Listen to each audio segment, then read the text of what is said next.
Good news po sa mga buyer po ng ating Pagsinag Place. Sa Cavite may available units tayo.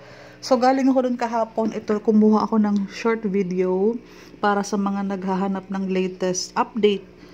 So nearest na po ito sa palabasan ang available units natin dyan. So kung makapag-decide kayong kumuha, paki-message ako directly sa description box dyan ng FB ko.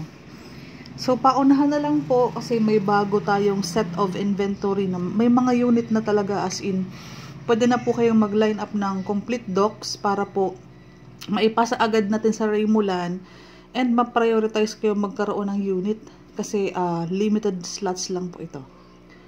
So, ganito po ang harapan. Fully finished na po ang labas natin. Ganyan na po ang mga color. Malaki ang ating kalsada, mas spacious po ang space nito. Ayan po ang harapan. Pwede pong magtindahan dyan. Marami pong naka-open ng tindahan dito sa atin.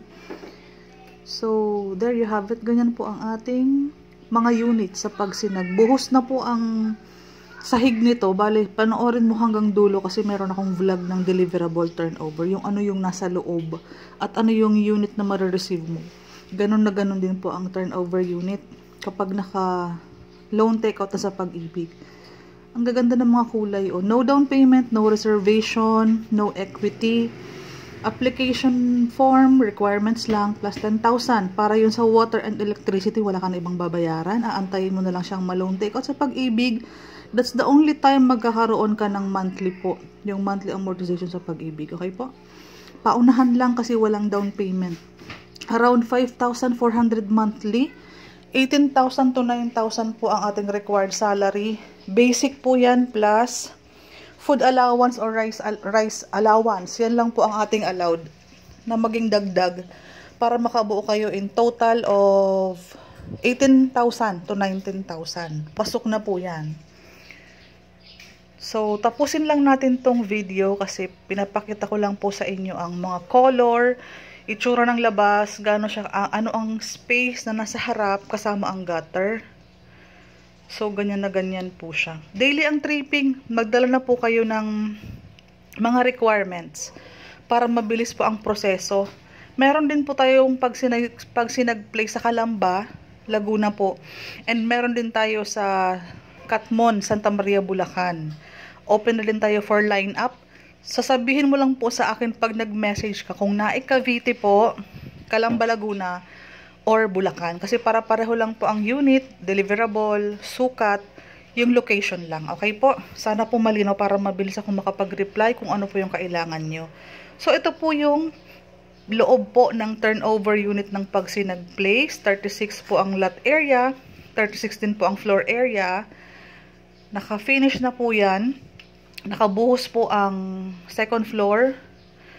Buhos din po ang first and second step. Bakal na po ang hagdanan. Kasama na ang partition na yan na nakikita po ninyo.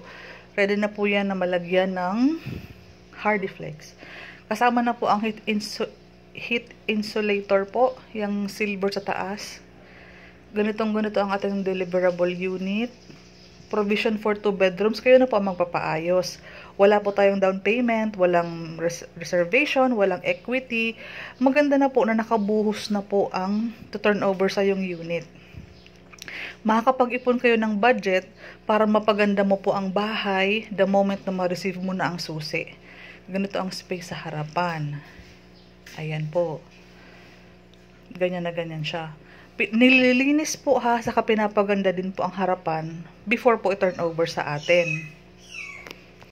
Bali, sumaglit lang kami sa location para maipakita natin sa inyo kasi hindi po kayo makakapasok. Bali, may mga unit lang kami ditong pinupuntahan. Kaya po kami inaalaw ni guard na makapasok sa community. For more details po, mas prefer kung tawagan mo ako sa Viber, sa WhatsApp. Bihira po ako makarespond sa Globe.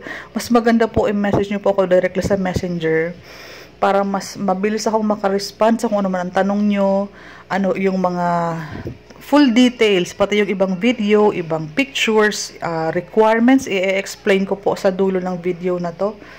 Bali, dinamihan ko lang po yung mga pictures para matuwa po kayong pagmasdan ang inyong future home. So, para sa ang mga requirements natin, Pa-complete na po nito kung ano po, as soon as possible po.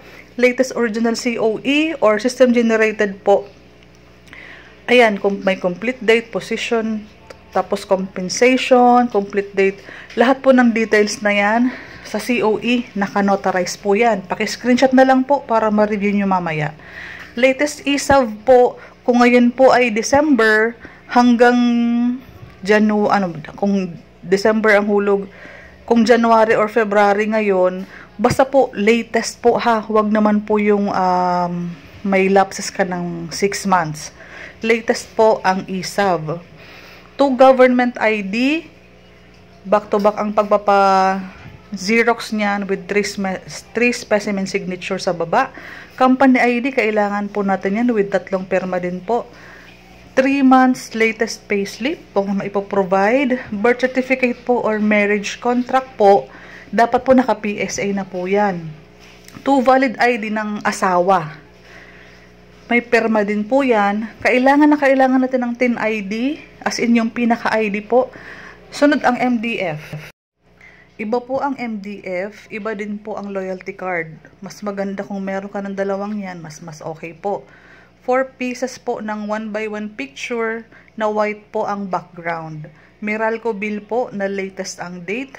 Barangay clearance po na naka-indicate for housing loan purposes.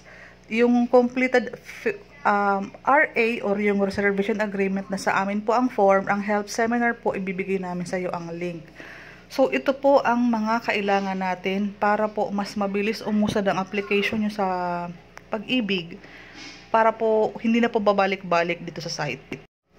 After po nating ma-qualify po ang mga requirements nyo, after din po ninyo ma-review mga video, picture at lahat po ng details, mas maganda po na before tayo pumunta sa site, kung dito sa Naik, sa Bulacan man yan, pwede nyo na pong i-provide na ang mga complete set ng documents plus yung 10,000. Kasi kapag hindi po completed po, hindi po natin to maipapasa sa Rimulan. Kasi may mga nakaabang na pong units para sana mas matuwa tayo na mas ma-prioritize kayo makakuha ng unit para mauna po kayo makapasok sa Pag-ibig at mauna din po kayong maka-loan take out at makalipat po tayo na hindi nag-aantay ng sobrang tagal. Ongoing po ang construction. Bali pag naipasa natin ang complete set of documents, mag-aantay na lang po tayo ng matapos na makompleto ang construction ng bahay at loan takeout ni Pag-ibig po.